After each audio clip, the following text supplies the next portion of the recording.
Hey everyone, and welcome back to Royalty Now Studios, where we recreate famous figures from the past and put them in the modern day, as well as talk about their history. Today's subject is the oft-requested Eleanor of Aquitaine, the famous medieval queen who is remembered for her beauty, personality, and iron will. Now, as you know, I talk about a brief history of each subject and then get into what she may have looked like and reveal my modern-day interpretation of her at the end. Everything is bookmarked for you, so feel free to jump ahead if you're only interested in that part of the video. First off, if you like content that brings history to life, make sure to like and subscribe. You can also find us on Instagram at royalty_now_, as well as on Etsy and Patreon. So let's go ahead and talk the history of Eleanor. Born around 1124, Eleanor came from the distinguished line of the French Dukes of Aquitaine.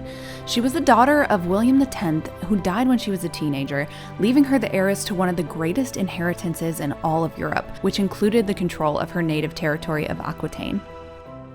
This was obviously very appealing to the noblemen of the time, and she was married very quickly to Prince Louis of France, who became the reigning monarch not long after their wedding day. Although Louis was initially obsessed with her, captivated by her charm and her beauty, their marriage was ultimately very unhappy. During their marriage, Louis VII began a crusade and he brought Eleanor along with him. What he didn't know is that the crusade would be a disaster for not only himself but also his marriage. During one of the battles in particular, Louis and his barons put the sole blame on Eleanor's vassal for the massacre at the Battle of Mount Cadmus. Many said that the amount of baggage that she brought on the trip was being stated as the reason for why the rear column of the army was separated from the rest. After this, reputedly, Eleanor wanted to stay with her uncle Raymond.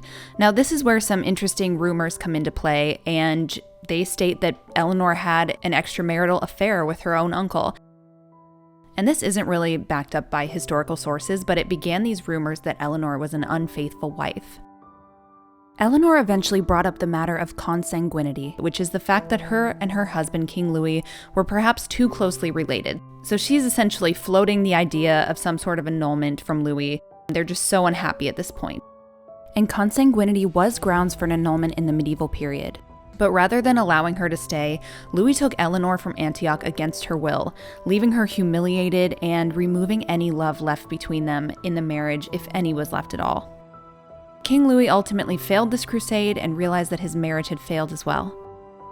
On the way back home, the couple went to go see Pope Eugene III in hopes of an annulment, and Pope Eugene did not initially grant the annulment and instead actually attempted to reconcile them by ultimately arranging for them to share a bed. And this is where they conceived their second child, not a son, but another daughter, Alix of France. And this was really the final nail in the coffin for Louis, and with no male heir, the marriage was effectively doomed. So finally, they are both pushing for an annulment, and they are granted the consanguinity annulment from Pope Eugene on March 21st of 1152. Now, Eleanor probably wasn't too hurt by this divorce, in fact that she was now the Duchess of Aquitaine in her own right, and she had more freedom than ever before. It was actually said that Eleanor was so desirable as a marriage partner that she had to actually hurry back home to Poitiers as quickly as possible after her divorce, at the risk of literally being kidnapped and forcibly married for control of her territories. It's unsurprising that Eleanor probably would have preferred to remain unmarried, but she was at such a risk of a forced marriage that she settled for pretty much any candidate she could stomach. And so upon returning home, Eleanor quickly dispatched a message to a young man who had caught her eye a year before, whose name was Henry of Anjou, the future King Henry II of England. It's important to note that Henry II's brother was actually one of the people that was trying to kidnap Eleanor for her territories. The 28-year-old Eleanor and the 19-year-old Henry married secretly only a few months after her first marriage had dissolved. Eleanor and Henry II literally became the it couple of Europe at the time, being described by author Stephen Church as the most charismatic couple of the mid-12th century Europe. Not that there were that many candidates. Unfortunately, their lust turned into another tumultuous relationship that included a lot of arguing and infidelity from Henry, who fathered a number of illegitimate children. Her marriage to Henry solidified the Angevin Empire, which included England but also many lands in France, including Aquitaine, although Eleanor still maintained control as the Duchess.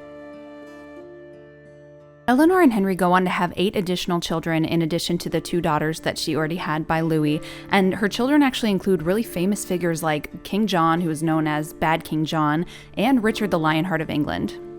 By 1167, her marriage to Henry has led to a separation. Now, the details leading up to this are a bit foggy. What we know is that they didn't have a great relationship. It's unclear why she eventually returned home to Aquitaine and spent several years there alone. Now, 6 years later, in 1173, Eleanor's eldest son, Henry, seemed to be dissatisfied with his lack of power in England and plotted to overthrow his father. He traveled to Aquitaine with his brothers Richard and Geoffrey, who supported his revolt. Eleanor decided to join her sons in their revolt. Reasons for this are not entirely clear through the fog of history today. It could be that she simply hated her husband, or that Aquitaine's power was continually being constrained by English policy and she was uncomfortable with that. So Eleanor is actually held captive for 16 years at various locations around the country. And, she's not exactly living in squalor. She had fine clothes for her and her servants continually delivered to her, and the maintenance of her castle was quite pricey according to records of the time. She was finally released in 1189 after the death of her husband, Henry II. She lived to be very old for the time she lived until her early 80s, and was continuing to be active in the lives of her children. She even led an army at the age of 77 to assist her son, King John.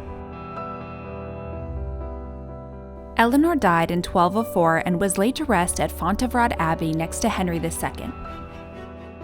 Eleanor's legacy has kind of been smeared over the centuries. She's been written about a lot by many historians over the years. Granted, her story is almost 1,000 years old. And some say that she was a seductress who routinely was unfaithful to her husband and that she schemed far more than was good for her. But what we know today is that she had a hugely pivotal role in the politics of England and France, and that her life and her children's lives are central to the history of Europe. So her legacy truly lives on. So let's talk about Eleanor's appearance and get into the recreations. It was obviously the norm for contemporaries to laud the beauty of their queens, but it seems that we have enough evidence to believe in Eleanor's case she truly was the beauty of Aquitaine. She was described by a traveling musician as being gracious, lovely, and the embodiment of charm, with lovely eyes and a noble countenance. A German poem even references Eleanor, whose author probably caught sight of her at some point, and it says, "Were all the world mine, from the sea to the Rhine, I'd give it all, if so be the Queen of England lay in my arms."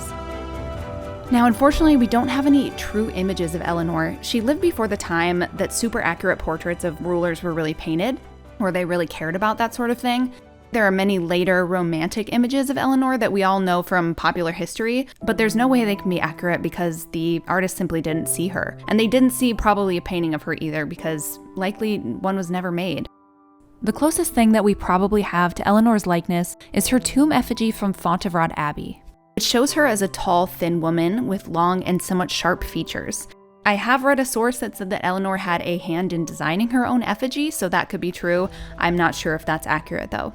We also lack any references to her hair or eye color. The tomb is really hard to use for this because her eyes are closed and her head is covered. So what I've done is create an artistic interpretation of her based on several of these images. A lot of the more romantic artistic images painted of her throughout the years share some features, which I'm not sure if that's intentional or not, but they all show a woman with a long face, a strong nose, smaller mouth, and pensive eyes. And although we don't have evidence really, I've always imagined her as a blonde, so that's kind of how I've portrayed her here. So let's go ahead and take a look at my artistic version of Eleanor now.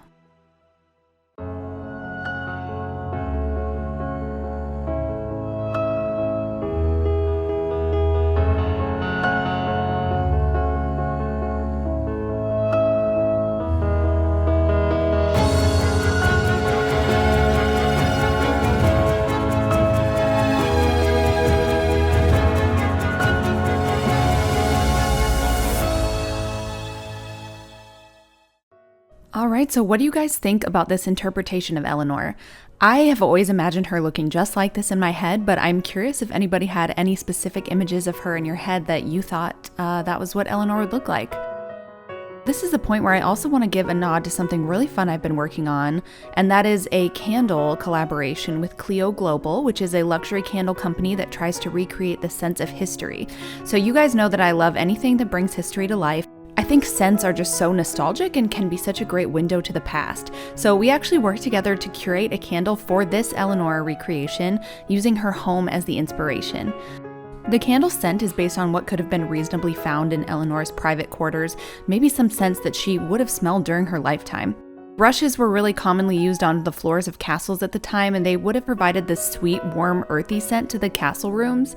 And floor rushes were often scented with herbs, so they would have rosemary or lavender included in them, and they would fill the room with those scents. A common belief in medieval Europe at the time was that good smells from flowers like violets and roses could ward off disease like the plague and soothe ailments and keep the body in kind of a good balance, a good humoral health. It's safe to say that she would have experienced these scents in her daily life, and I just think it's really cool to be able to experience that as a person living in 2021. The candle that we worked on together we're calling Eleanor. It has notes of the medieval violet, rosemary, English lavender, garden rose, and sun-kissed rush grass. I have prints and bookmarks available of this Eleanor recreation on my Etsy store, but if you'd like to include the candle in that, you can purchase the Royalty Now Clio bundle, which includes the 11-ounce candle as well as the 5x7 print and bookmark. And you can find that at clio.global, and I will link that in the description as well. Let me know what you guys think about that. I just think it's so cool to add an olfactory kind of level to these recreations, and I just think it's so fun. So I'm really excited to announce that collaboration with you. Anyway, guys, thank you so much for watching. It's been such a pleasure talking history with you, and I can't wait to see you for the next video.